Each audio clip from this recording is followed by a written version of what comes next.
Thank you. I was really worried that I would forget my speech. I was talking to one of my teachers about the plans for the Christmas break, and I mentioned that I was going back home. Their next question, where is home, caught me off guard, and I perplexedly said, in Poland, though I'm not Polish. I'm Belarusian, born and lived in Belarus through my whole childhood, so why did Poland appear to be my home? For the rest of the day, I was thinking about where exactly my home is, because in the past 3 years, I've moved twice. First, my family relocated to Poland, escaping political persecution in Belarus. Then I received a scholarship and moved to Singapore on my own to study here. So now, I go back home to Poland because my family lives there. I also go back home to Singapore because that's where my independent life is. And I also grieve for my home in Belarus that was taken away from me. For many people, roots are greatly associated with home, a place where everything begins.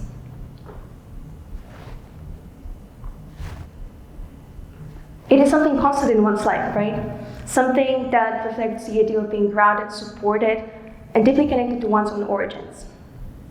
If I ask you, what is the first thing that comes to your mind when you hear the word roots?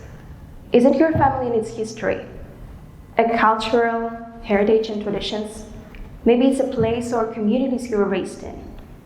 Or, if you're passionate about math, square and quadratic roots, values and beliefs and the point of their origin. Or an underground part of the plant that typically absorbs nutrients and water from the soil. To me, roots is a fascinating combination of lived experiences, memories, and all kinds of influences that altogether shape one's identity. This is physically unseen and sometimes taken for granted parts of ours that provide stability and support, weaving to create a unique story that is our own. But is it ever possible that whilst roots grant us a sense of groundedness and belonging, they can also become a restrictive force that does not allow us to become fully resilient? Let's talk about it. Have you ever thought of people as plants?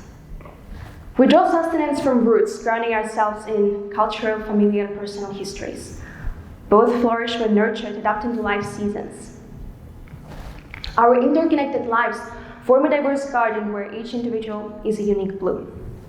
Embracing our shared roots and supporting one another, we collectively thrive in the garden of humanity.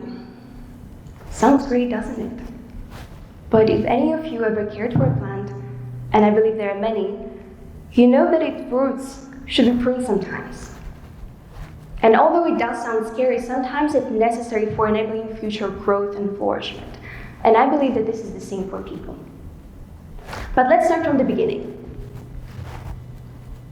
Just as garden is an interconnected ecosystem where each plant relies on other for support, our lives are deeply interconnected with those around us.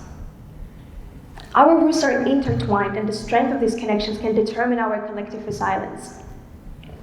It also becomes a foundation for personal growth and development and meaningful connections with others. When we nurture these connections, we create a supportive network that allows us to weather life's storms. Feeling that you belong somewhere may be one of the most fundamental human needs. Feeling the connection positively affects our mental health, emotional well-being, and overall life satisfaction. Think about your membership in a community or communities that you feel connected to. It is in these connections that we find strength to overcome life's challenges. 3 days after urgently moving to Poland, I was chanting on the main square of the city I yet knew nothing about, surrounded by hundreds of Belarusians I've never met before. We were celebrating Freedom Day. The feeling of belonging and unity was making me smile uncontrollably. And all of my action thoughts were somewhere far, far away while I was standing on that square. That day I felt like I belonged, even though I was so far away from home. For the past almost 2 years, I have not seen any of the people that I met on the square that day because I moved to Singapore.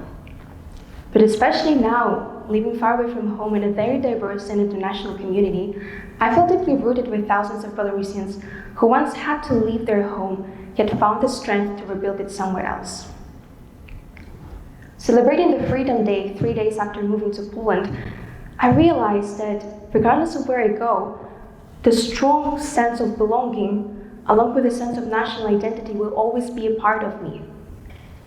I realized that our connections are those roots, reminding us that we are not alone, but part of a larger, interdependent whole, ultimately making us stronger. But I also realized that unlike plants, we people don't have to stay in one place to preserve our roots. We can and should be moving forward, looking for these new connections, not forgetting about already existing roots, but growing new ones that will eventually make us stronger and more resilient. And I believe that this is a skill. We live in the era of globalization and digitalization, where the importance and significance of physical borders is reduced to its minimum.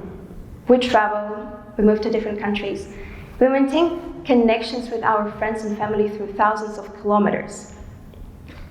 Some of us are no longer physically in the place where our roots originate. But I believe that the conscious desire to revive these roots is what opens new horizons, allowing for personal growth and development. And ironically, sometimes being farther away from your roots encourages you to appreciate and explore them more than ever. I lived in Belarus for 15 years, but I had never thought of what does it mean to be Belarusian. Up until almost 14 years, I know nothing about history, culture, traditions. I was born and raised in Belarus, yet Belarusian was not my first language. My culture has a very rich history, culture, and very own beautiful language. But because of the years of oppression, it all became hidden. I grew up in a Russian-speaking environment.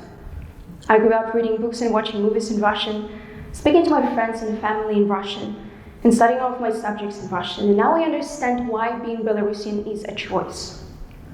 A choice that I once made and I'll keep on making every single day. I first felt the power of roots during the protest after falsified presidential elections in 2020.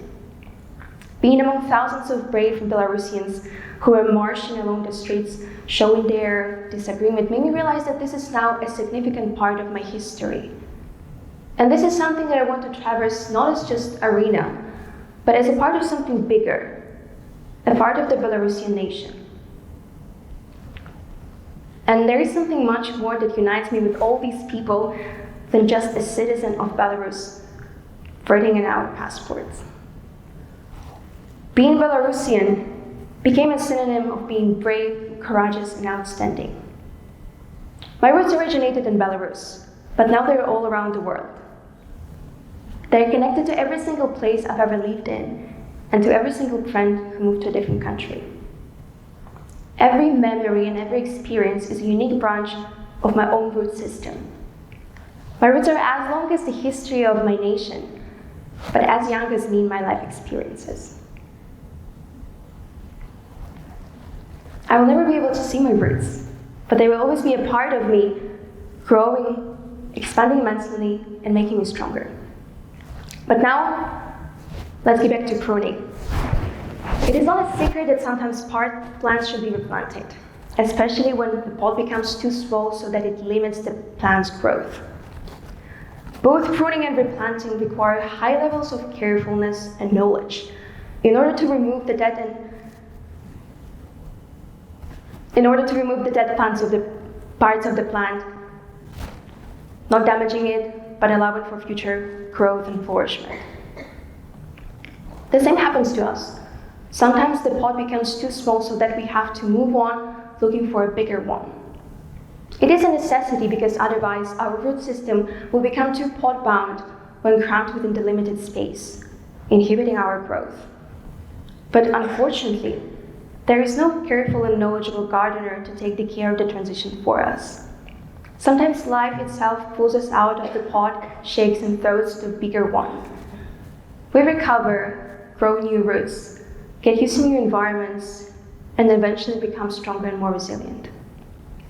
My roots got ruined when I had to leave my home country and move somewhere else. I didn't have time to prepare myself for it, even think about it because of how sudden it was. Yet, I found the strength to rebuild my home somewhere else. But unlike plants, we people don't always have to wait for external forces to pull us out of the pot or to prune our roots, because we are capable of doing it ourselves. To take responsibility and decide what lets us thrive and what stops our growth. We can become the gardeners ourselves and cut the roots that we no longer need or want. Although it does sound scary, sometimes it's necessary for our future growth and flourishment. Sometimes we do not notice when the pot becomes too small for us, or focus on others' advices on how we should or should not be pruning our roots, forgetting that each one of us is a unique bloom, perfectly capable of creating new roots and seen and available to anyone else.